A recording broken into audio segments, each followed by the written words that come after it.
জয় মা দুর্গা, জয় মা তারা, জয় মা চণ্ডী। নমস্কার বন্ধুরা, আমি শ্রী আদিত্য।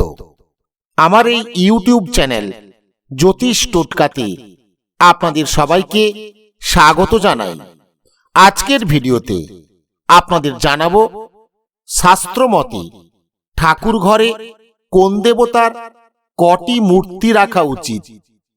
হিন্দু ধর্মে বিশ্বাসী প্রতিটি বাড়িতেই রয়েছে কোনো না কোনো ঠাকুরের ছবি বা মূর্তি। আমাদের প্রায় সবার বাড়িতেই রয়েছে একটি পূজার স্থান বা ঠাকুর ঘর। সেখানে আমরা আমাদের আরাধ্য দেবদেবীর মূর্তি বা ছবি রেখে প্রতিদিন পুজো অর্চনা করি, ধূপ দীপ দেখাই।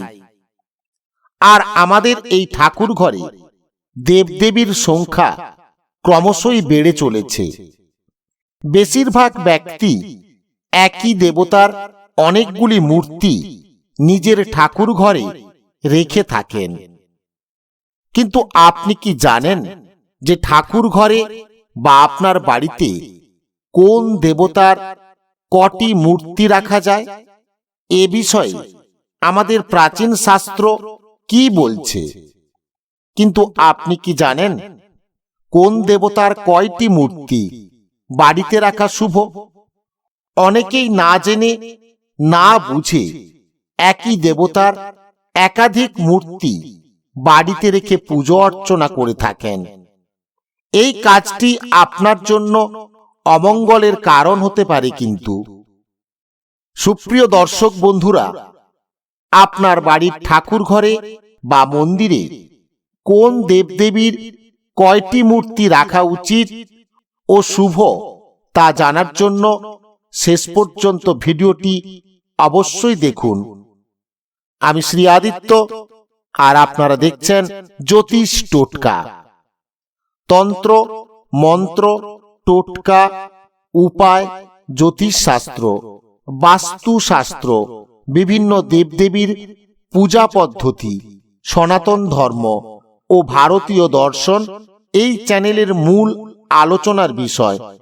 এমনই সব ভিডিও পেতে চ্যানেলটিকে সাবস্ক্রাইব করে পাশে আসা বেল আইকনটি বাজিয়ে দিন। অনেকেই নিজের ঠাকুর ঘরে, মন্দিরে বা ব্যবসা স্থলে ভগবান গণেশের মূর্তি রেখে থাকেন। ভগবান গণেশ হলেন সিদ্ধিদাতা। যে কোনো শুভ কাজ বা পুজো অর্চনা শুরু করার পূর্বে ভগবান গণেশের পুজো অবশ্যই করতে হয়।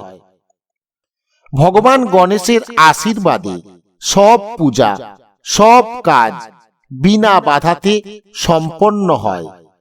তাই আপনার বাড়িতে বা ঠাকুর ঘরে যদি আপনি ভগবান গণেশের মূর্তি রেখে থাকেন, তবে তা যেন 1, 3 বা 5 না হয়।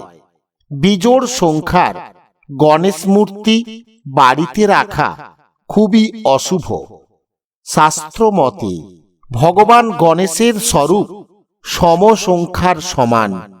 তাই বাড়িতে রাখুন জোড় সংখ্যার গণেশের মূর্তি। তবে একথা মানা হয় যে যদি আপনি বাড়ির ঠাকুর ঘরে 2টি গণেশ মূর্তি রাখেন, তা সবচেয়ে শুভ। হিন্দু শাস্ত্র অনুসারে একথা মানা হয় যে যে ব্যক্তি গভীর শ্রদ্ধা ও ভক্তির সাথে শিবলিঙ্গ দর্শন করেন, ওনার সমস্ত ইচ্ছা ভগবান শিবের কৃপায় পূরণ হয়ে যায়। তাই অনেকেই বাড়ির ঠাকুর ঘরে শিবলিঙ্গ রেখে পুজো অর্চনা করে থাকেন।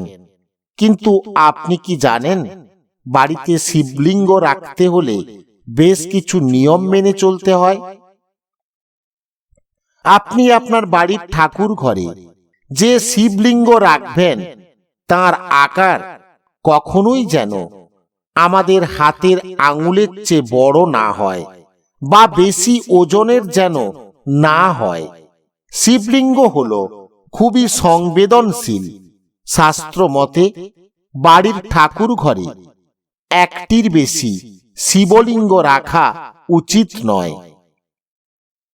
ঘরের মন্দিরে বা বাড়ির ঠাকুর ঘরে হনুমানজির মূর্তি রাখা খুবই শুভ ও মঙ্গলকর।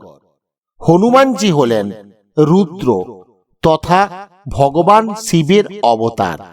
শাস্ত্র মতে হনুমানজি হলেন এই কলিযুগের সবচেয়ে জাগ্রত ও শক্তিশালী দেবতা। এই কারণে অনেকেই নিজের বাড়ির ঠাকুর ঘরে হনুমানজির মূর্তি রেখে নিয়মিত পুজো অর্চনা করে থাকেন। তবে খেয়াল রাখবেন, ঠাকুর ঘরে হনুমানজির বসা মূর্তিই কেবল রাখবেন, আর বাড়ির মূল দরজার সামনে উড়ন্ত হনুমানজির ছবি রাখুন। এতে বাড়ির আয় উন্নতি খুবই দ্রুত গতিতে হবে। শোয়ার ঘরে কখনোই হনুমানজির ছবি বা মূর্তি রাখবেন না। শোয়ার ঘরে রাধা কৃষ্ণের ছবি রাখুন, এতে স্বামী স্ত্রী সম্পর্ক মজবুত হবে। আপনি আপনার বাড়ির পুজো ঘরে বা ঠাকুর ঘরে মা লক্ষ্মী বা অন্য যে কোনো দেবদেবীর মূর্তি অবশ্যই রাখতে পারেন। তবে তা রাখার আগে আপনাকে খেয়াল রাখতে হবে যে আপনি যে দেবদেবীর মূর্তি রাখছেন তার সংখ্যা যেন ৩ না হয়, কারণ একই দেবদেবীর ৩টি মূর্তি বাড়িতে রাখা খুবই অশুভ ও অমঙ্গলকর। তবে আপনি যদি বেশি মূর্তি রাখতে চান তাহলে তা রাখুন ৩-এর কম বা বেশি। শাস্ত্র মতে সবচেয়ে ভালো হয় আপনি যদি আপনার বাড়িতে বা ঠাকুর ঘরে যে কোনো দেবদেবীর একটি করে মূর্তি রাখেন। তবে একটা কথা অবশ্যই খেয়াল রাখবেন, আপনি আপনার বাড়ির ঠাকুর ঘরে বা পূজার স্থানে কোনো ভাঙা, ফাটা বা ছেঁড়া মূর্তি বা ফটো রাখবেন না। কোনো দেবদেবীর মূর্তি যদি ভেঙে গিয়ে থাকে বা নষ্ট হয়ে গিয়ে থাকে তাহলে তা বিসর্জন দিয়ে তার পরিবর্তে নতুন মূর্তি আনুন।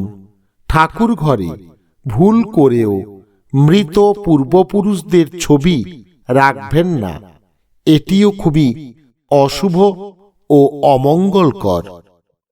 এই ছিল আজকের ভিডিওটি ভালো লাগলে লাইক করবেন, চ্যানেলটিকে সাবস্ক্রাইব করবেন।